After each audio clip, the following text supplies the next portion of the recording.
Bienvenue sur Gagner son divorce, le podcast pour les hommes qui veulent garder la tête haute, affronter le divorce et reconstruire leur vie. On va parler aujourd'hui d'un mot que tu as forcément déjà entendu, la charge mentale. C'est devenu l'argument à la mode. Dans beaucoup de divorces, on entend la même rengaine. J'étais épuisé par la charge mentale. Ce concept est devenu l'explication miracle pour justifier une séparation, accuser l'homme de ne pas en faire assez et se poser en victime. Mais derrière ce mot, qu'est-ce qu'on trouve vraiment? Une réalité scientifique ou un prétexte commode pour éviter d'assumer ses choix? À la base, la charge mentale, c'est un vrai concept scientifique. En ergonomie et en psychologie cognitive, c'est tout simplement l'effort nécessaire pour accomplir une tâche. Un chirurgien en pleine opération, un pompier dans les flammes, un cadre qui gère 10 projets, un père qui pense aux factures et aux papiers, tous vivent une charge mentale.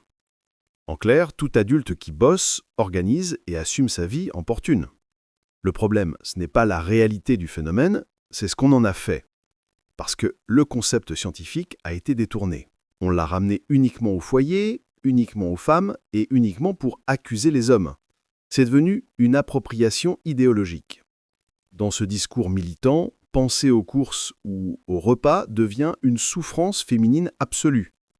Mais curieusement, les responsabilités masculines, les finances, la sécurité, les réparations, la logistique, elles disparaissent complètement du tableau.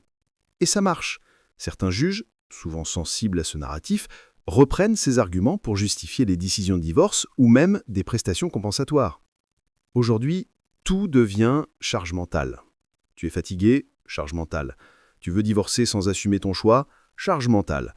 C'est devenu un mot valise qui explique tout et son contraire. Et si tu oses dire que ça n'explique pas tout, on t'accuse de ne rien comprendre. En réalité, tout être humain qui vit, travaille et élève des enfants connaît la charge mentale. En faire une découverte féministe, c'est infantilisant. C'est juste une manière moderne de dire « la vie est difficile », donc je ne suis pas responsable. Et c'est là que le piège se referme. Parce qu'à force de se dire victime, on oublie la responsabilité personnelle. La charge mentale, telle qu'elle est utilisée aujourd'hui, ne sert pas à mieux s'organiser, elle sert à désigner un coupable.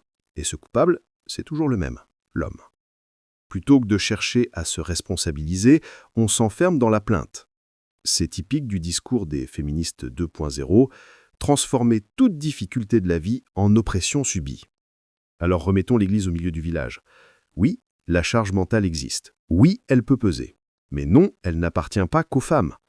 Un homme qui pense aux impôts, à la sécurité de sa famille, au contrôle technique, à la stabilité financière, porte lui aussi une charge mentale. Simplement, elle est différente. Et c'est normal. La vie adulte, c'est une accumulation de responsabilités. Croire qu'on peut s'en extraire en criant « charge mentale » à tout bout de champ, c'est refuser de grandir. La vérité, c'est que la charge mentale n'est pas un fardeau féminin invisible, c'est la réalité universelle de toute vie humaine. Ceux qui s'en servent comme excuse le font pour fuir leur choix, éviter de rendre des comptes et culpabiliser l'autre. Si ton ex te balance la charge mentale comme explication, garde la tête froide. Ce n'est pas une loi scientifique, c'est une rhétorique. Assume ta part, mais pas celle qu'on voudrait t'inventer. La vraie force masculine, c'est d'assumer sans se cacher, sans se plaindre, sans jouer à la victime. La charge mentale, c'est juste la vie. Ce qui fait la différence entre un homme et une victime, c'est la responsabilité. Tu veux aller plus loin? Retrouve mes e-books et mes coachings personnalisés sur www.gagnersondivorce.com.